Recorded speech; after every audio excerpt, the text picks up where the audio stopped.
नमस्कार दोस्तों, स्वागत है आप सभी का इन खबर यूपी पर। कांग्रेस के घोषणा पत्र पर प्रधानमंत्री मोदी के बयान पर सपा की मैनपुरी लोकसभा क्षेत्र से उम्मीदवार डिंपल यादव ने जमकर निशाना साधा। उन्होंने कहा कि वरिष्ठ नेताओं की ओर से आने वाले सभी बयान आश्चर्यजनक नहीं है। जब भी चुनाव आता है तो हंगामा होता है। भाषा में समान परिवर्तन, सनातन धर्म की बात करने वालों को ऐसी बातें अच्छी नहीं लगती, क्योंकि अगर वे सनातन धर्म का स्वरूप जान लेंगे तो समझ जाएंगे कि हम सब एक हैं, कोई अलग नहीं है। जरा आप भी सुनिए कि डिंपल यादव ने क्या कुछ कहा है।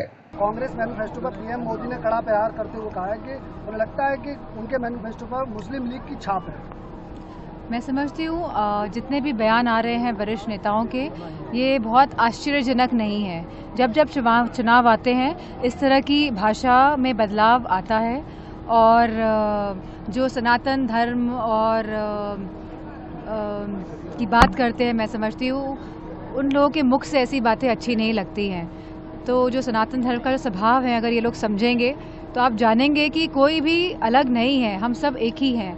और इस तरह की बातें लगातार जो चुनाव में उठाई जा रही हैं, मैं समझती हूँ क्योंकि ये लोग नाकामयाब रहे हैं पूरी तरह से अपने जो मैनिफेस्टो में, अपने जो 10 साल के कार्यकाल में जो उन्होंने मंचों से जो घोषणाएं की थी, जहां 2 करोड़ नौकरियां देंगे, जहां किसान की आय दुगनी कर देंगे, अच्छे दिन आएंगे, स्मार्ट सिटीज़ बनाएंगे, गोद लिए हुए गाँव की बात करी गई हो, और मैं समझती हूँ और महंगाई कम करने की बात करी हुई हो। आज आप सिलेंडर की कीमत देखिए, पेट्रोल, डीजल और जितने भी हमारे किसानों के खाद्य पदार्थ की कीमत देखिए, तो मैं समझती हूँ कहीं ना कहीं सरकार नाकाम हुई है अपने, इसीलिए इस तरह की बहकी बातें कर रहे हैं। पीएम मोदी ने कहा ओबीसी आरक्षण पर डाका डालने की कोशिश की गई और SC ST के आरक्षण पर भी कांग्रेस तलवार लटका रही है।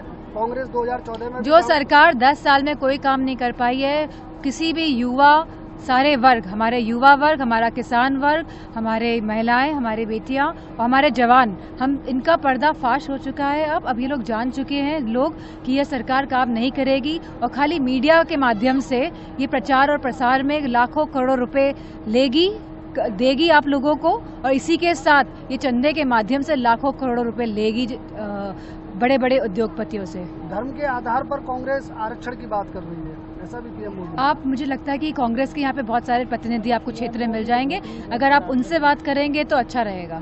मैनपुरी से भाजपा ने आपके समक्ष अपने मंत्री को उतारा है और लगातार वो लोग इस बात दावा कर रहे हैं। कल प्रदेश सरकार के कैबिनेट मंत्री यहाँ आए, उन्होंने कहा कि अब 400 पार की बात नहीं है, अब तो 400 पार, 450, 500 की हम बात करते हैं। मैनपुरी 80 की 80 सीटों में समाहित है, कैसे लेती हैं आप? मैं समझती हूँ 80 की 80 सीटें बोलना ही ये दर्शाता है कि ये झूठ बोलने वाले लोग हैं। तो ये भारतीय जनता पार्टी भ्रष्टाचार जनता पार्टी बनती जा रही है। जितने भ्रष्टाचारी हैं पूरे देश के, इनके पार्टी में समाहित होते जा रहे हैं। और मैं समझती हूँ जनता इस बात को समझ गई है कि दबाव की राजनीति के तहत ये लोग चंदा इकट्ठा कर रहे हैं, भ्रष्टाचार फैला रहे हैं, भ्रष्टाचारियों को अपनी पार्टी में समाहित करते हैं। और चारों वर्ग, हमारा युवा, हमारा किसान, हमारी माताएं बहनें, हमारे जवान, इस बात को जानने के बाद अपना मन बचा चुके हैं और ये लोकतंत्र और संविधान को बचाने की लड़ाई होने जा रही है।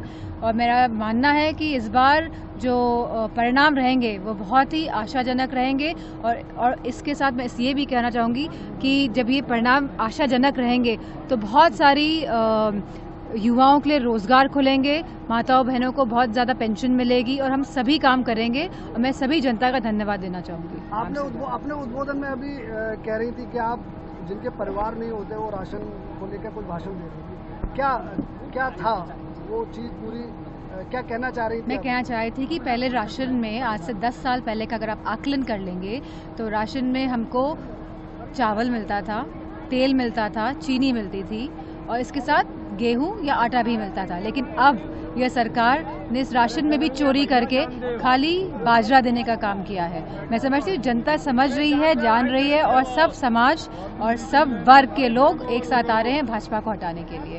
तो सुना आपने कि डिंपल यादव ने क्या कुछ कहा है और किस तरीके से प्रधानमंत्री नरेंद्र मोदी के ऊपर निशाना साधते हुए नजर आ रही हैं। खैर, डिंपल यादव की बातों पर आप सबकी क्या राय है? आप अपनी राय कमेंट बॉक्स में हमें जरूर बताइएगा।